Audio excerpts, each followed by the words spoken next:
30 కోట్ల పైనే వసూళ్లు రాబట్టినా ఆ సినిమాకు మాత్రం 1000 కోట్ల కల్ని మిస్ అయిందంటున్నారు. ఆ డ్రీమ్ ని సలార్ సీక్వెల్ నిజం చేసేలా ఉంది. ప్రశాంత్ నీల్ తారక్ తో మూవీతో పాటే సలార్ 2ని కూడా ప్లాన్ చేస్తున్నాడట.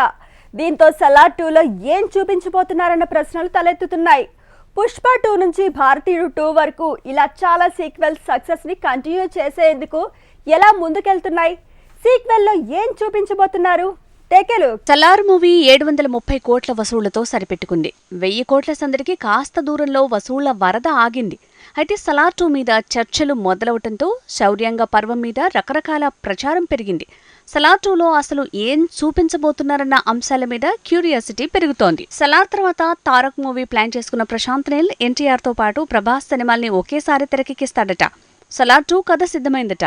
ఇక రెండో భాగంలో అసలు శృతి హాసన్ని ఎందుకు టార్గెట్ చేశారు?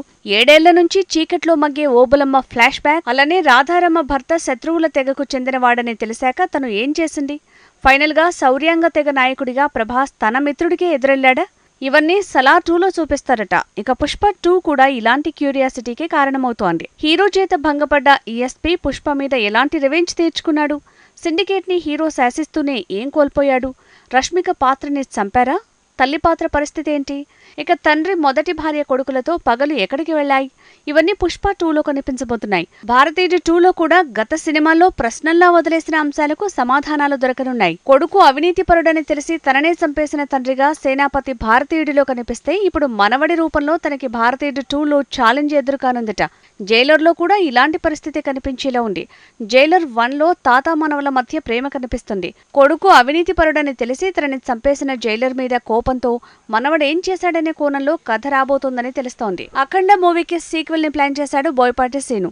మొదటి భాగంలో కేవలం అఘోరా పాత్రే హైలైట్ అయింది. కానీ మరో పాత్రలో బాలయ్య రోల్ సగం మాత్రమే సందడి చేసింది. ఇప్పుడు ఆ పాత్రని అఖండ 2లో సరికొత్తగా చూపించబోతున్నాడట. మలయాళ లూసిఫర్ తెలుగులో గాడ్ ఫాదర్ గా రీమేక్ అయింది. చిరుకి చేదు జ్ఞాపకమే మిగిల్చింది. అయితే ఈసారి లూసిఫర్ కి సీక్వెల్ మలయాళంలోనే కాదు, తెలుగులో కూడా రిలీజ్ అయ్యేలా ఫిల్మ్ టీం రంగం సిద్ధం చేసింది. సీఎం చైర్ని వదులుకున్న లూసిఫర్ అసలు అజ్ఞాతంలోకెళ్లి ఏం చేశాడు? తనకి దుబాయ్, రష్యా వరకు నెట్వర్క్ ఉందంటే తన ఫ్లాష్ బ్యాక్ ఏంటనేది సీక్వెల్లో చూపిస్తారని తెలుస్తోంది. హనుమాన్ మూవీ హిట్ అయింది. వరల్డ్ వైడ్ గా 200 కోట్లు కొల్లగొట్టింది. ఈజీగా మరో 100 కోట్లు రాబట్టే ఛాన్స్ ఉంది. అయితే దీనికి సీక్వెల్ గా జై హనుమాన్ రానుంది. అందులో హనుమాన్ భక్తుడే కాదు, హనుమాన్ అసలు రూపంలో సీన్స్ ఉంటాయట. ఆ పాత్రలో చిరు మెరిసే అవకాశం ఉందంటున్నారు.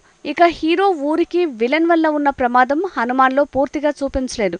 అదే జై హనుమాన్లో తేల్చే ఛాన్స్ ఉంది.